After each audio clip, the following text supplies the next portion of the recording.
Okay, I really want to talk about the Super Bowl because I was sitting at home minding my own business, even trying to do some actual reading, when my girlfriend and daughter turned on the TV to watch the Super Bowl halftime show. Now, if you know anything about American culture, which I'm not American, so the Super Bowl is a major football event that sports fans tend to watch when their favorite team actually make it. But most of the time, people tend to watch it for the commercial, the show that gets put on, and the announcement that much like, let's say, the Game Awards for the gamers out there, are super costly but mostly there to serve corporate America's interest. Now really this year, the thing that you could expect from the event were things that have been propping up the American economy. These being AI of course, cryptocurrency, weight loss drugs, and of course, gambling.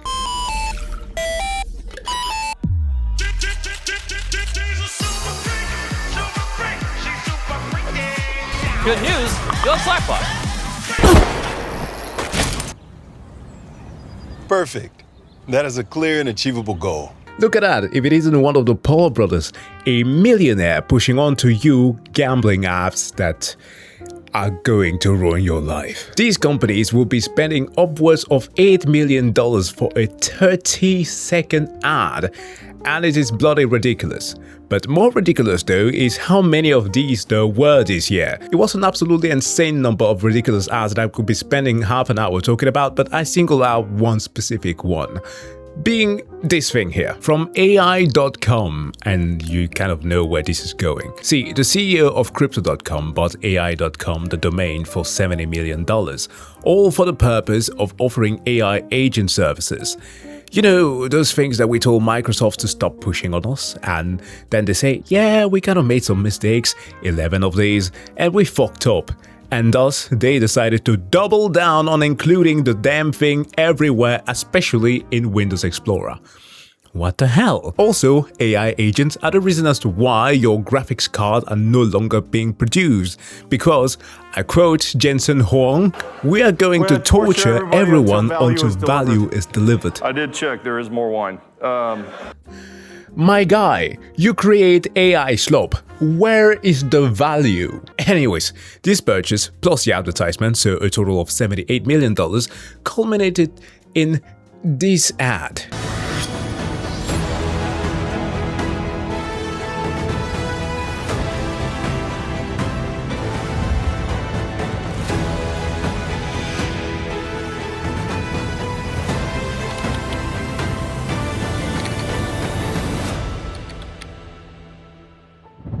Oh yeah, this is totally intentional. The ad tells you absolutely nothing. Besides, I want my AI senpais to notice me.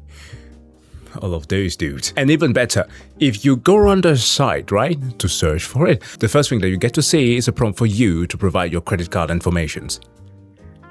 Tech in 2026 is so cooked. Alright, enough about the ads. Let's talk about the actual meat and potatoes of the Super Bowl. Bad Bunny. Now, I kind of want to be charitable to the few conservatives that I personally know, because I tend to think that the divide that happens here is mainly a boomer thing and also them fossils before them. I'm being ageist. So a Super Bowl show is made and there's kind of like lewd attitudes and whatever. To me, it really does seem more like a generational divide, because I do know some conservative folks who will break it down during a Beyonce, Katy Perry, and even Kendrick Lamar, believe it or not. The only time that I've actually heard like real complaints about this has been when parents were freaking out about Neeplegate, which was like 22 years ago now. Yes, folks, time flies. We are all going to die soon. Although I'm saying this, it should not detract from the fact that in recent years, because of the culture war, more conservative political pundits have pushed against having artists who are non-white leading the halftime show. This year, His Orangeness himself took to social media, calling the halftime show the worst ever, despite the artist being the most listened to last year. And like, I'm not a Bad Bunny fan, right? I don't exactly listen to his music, and if it ever happens, it's like in passing while other people set up the stuff, and or the shuffle on my YouTube music tend to hit just right. But I did like his role on Bullet Train, which is actually the movie where I came to learn about him. But music-wise, I do in fact appreciate reggaeton. It's a genre that's just fire, Orange Man and his fans. Like, do you have something against people shaking their bodies in healthy ways? Make America gyrate again? Or is it too much for your failing corpus, Captain Poopy Pants? I'm being ageist again. Back on target. The criticism mainly stemmed from the fact that Bad Bunny is from Puerto Rico, and because he would be singing mostly, exclusively in Spanish, which some deem to be anti-Americans. Huh? Like, I don't exactly know what show you've been watching for the last, like, almost 3 decades now, but from what I remember, individuals like Phil Collins, who, as far as I know, is British, Enrique Iglesias, Spanish, U2, up from 2002, hails from Ireland, The Who, Celine Dion, Canada, Rihanna, Shakira, The Weeknd. Oh no, actually those last 3 did spark some outrage. I wonder why. What makes this entire thing extra funny, right, is that if you've ever pulled a book, like...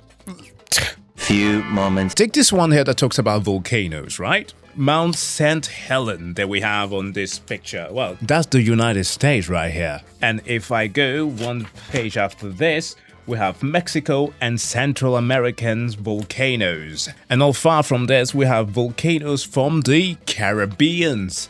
And if you've ever come across a map that talks about, let's say, the Puerto Rican Trench, it's in Danish, I know, another language that you may not understand. Whoa, calm down, Jamal. The books will let you know that Puerto Rico is part of the United States. Like, come on, dude, you're supposed to know this. Plus, Bad Bunny, unlike some of the aforementioned English artists, is actually a US citizen. But I guess that being outspoken against the bad immigration policies and avoiding to tour the United States so not to endanger the lives of your fans because of ICE is a bad thing. Like, this guy didn't even make a video comparing the actions of the United States government to that of the Nazis. I did that. The only thing that has remotely stood out and has made it to somewhat of the mainstream has been him saying "Ice out" during the Grammys and continuing with the slogan that he said during his speech, being the only thing that is more powerful than hate is love. Pretty nice, right? Well, some conservatives said, not on my watch, like Turning Point USA, that organization that was co-founded by Charlie Kirk to mobilize young people on college campuses to vote Republican. Because, you know, those pesky liberal colleges are places where you are likely going to be finding people not so different from yourself.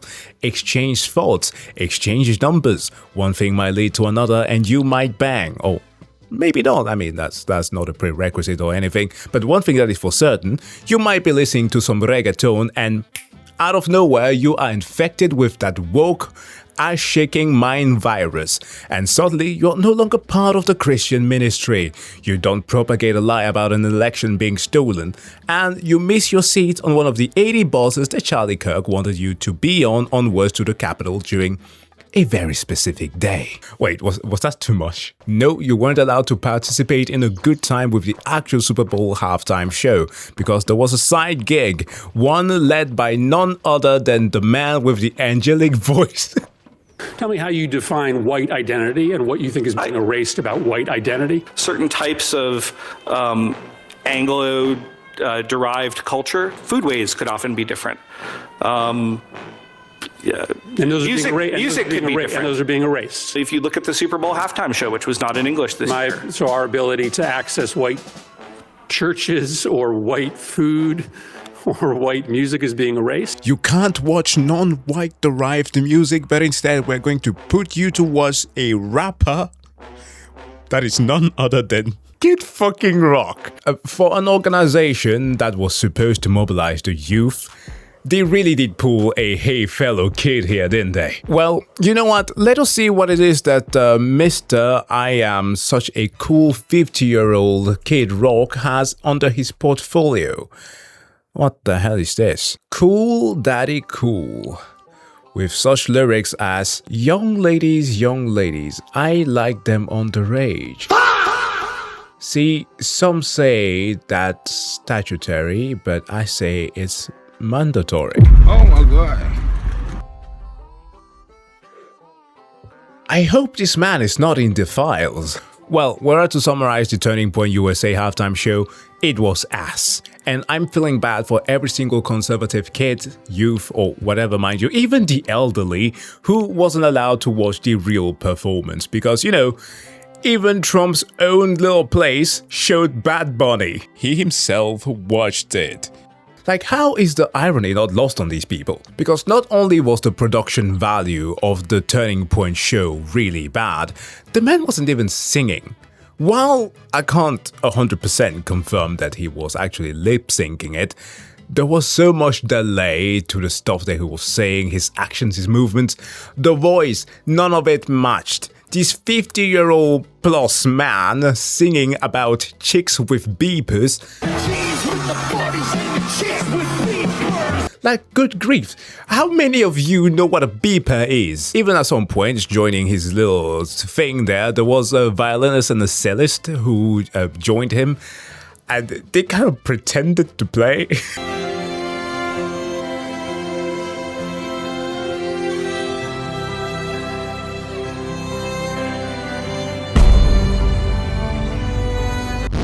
Yep, as it turns out, not only did they fake play music and lip sync it, the whole event was a recording where they faked the viewership numbers. Can they go any lower than this? According to newly released viewership data, the Puppy Bowl delivered nearly a 2.5-time advantage over the Turning Point USA-backed halftime event. Just to have some fun with the haters. I can't answer all the trolls, but it's going to be some fun. My DJ, who actually raps that song with me, he was not lit up. He's coming to Nashville tonight, flying in, and we're going to do that live in my living room, and I'm going to post it tomorrow to show people exactly how this works. The left is trying to throw me under the bus again, and the mainstream media and social media tries to amplify it. It would have been super easy to sync it up if it was pre-recorded. It was very difficult for the Turning Point production crew. I'm jumping around the stage like a rabid monkey, rapping my song, and I'm taking breaths, and my DJ's filling in the other parts of it. And it was I even told him when I saw the rough cut, I was like, you guys got to work on that sync. Told him when I saw the rough cut, I was like, you guys got to work on that sync.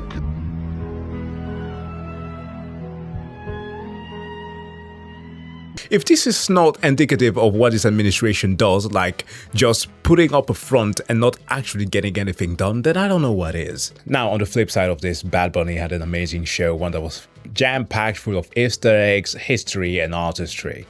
A couple that had invited him to their wedding were married on stage. He gave his Grammy to a kid that some did speculate was that 5-year-old that was held in ICE detention, but it isn't him. The 5-year-old, by the way, was used as bait to catch his father, and the Trump administration had ordered the deportation of this 5-year-old after a judge ordered his release. I hope with all my heart that ICE, as an organization, fucking burns. Not like that.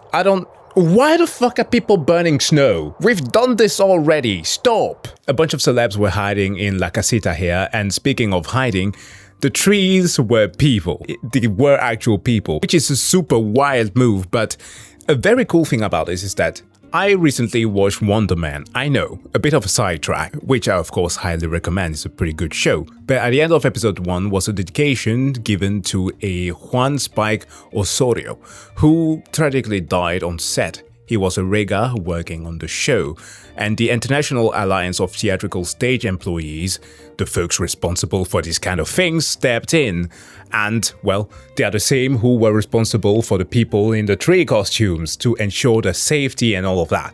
So I just think, okay, this is just my opinion here, that recognizing this type of things is pretty good because it also leads to us having a little bit more faith in what the entertainment industry possibly could be without all the corruption, the business dealing and acquisition and all that shit that I need to stop myself, else I end up on another tangent.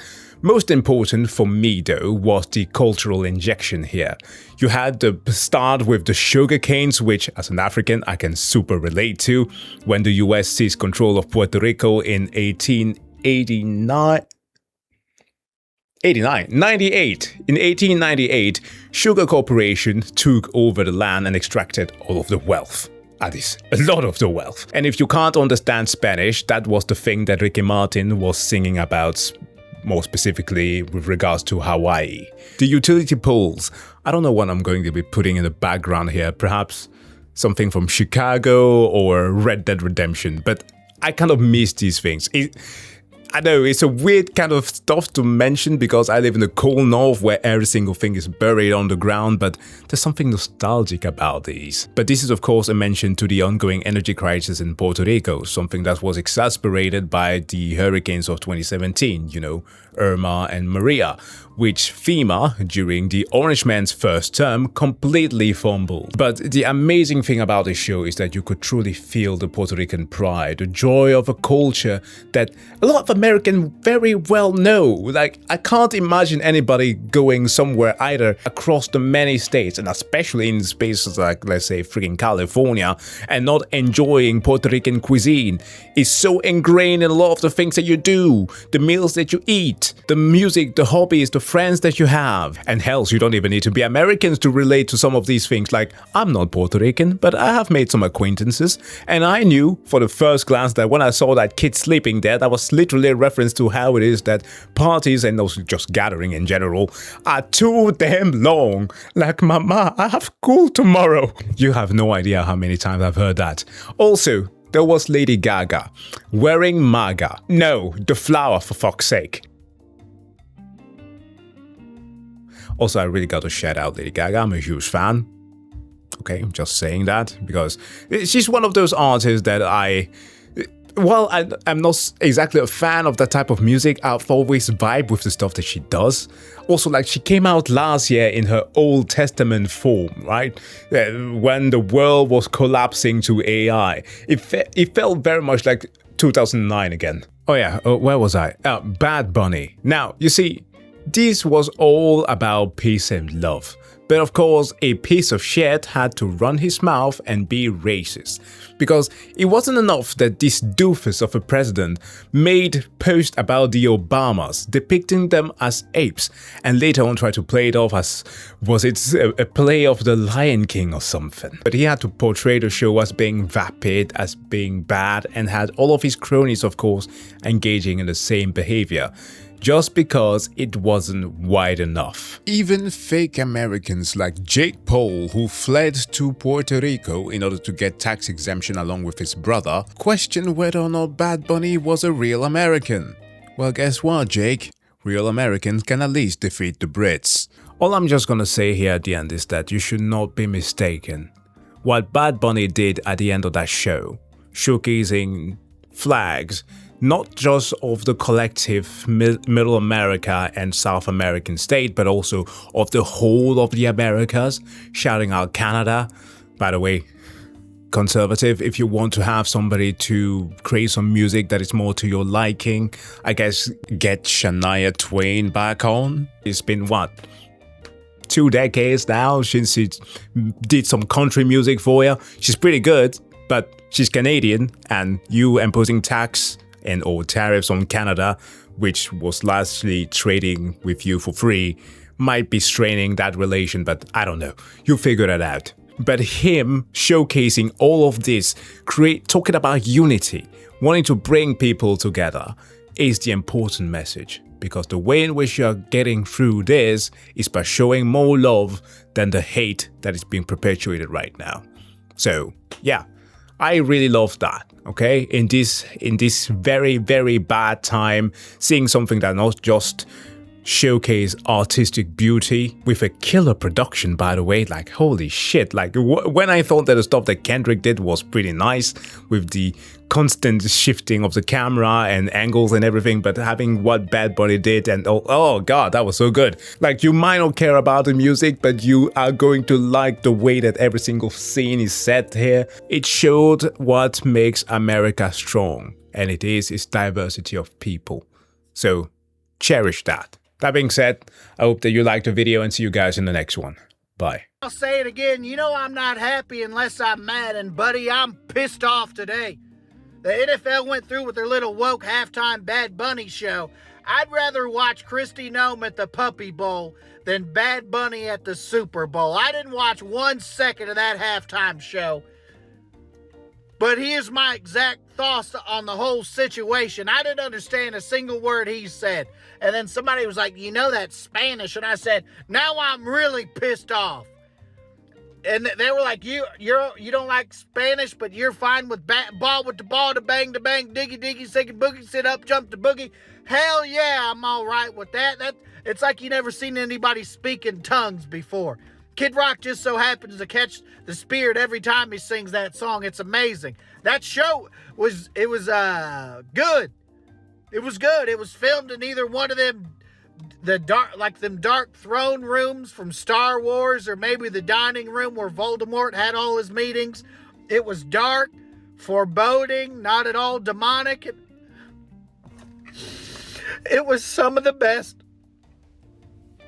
pre-recorded lip syncing I've ever heard in my life. And they had pyro.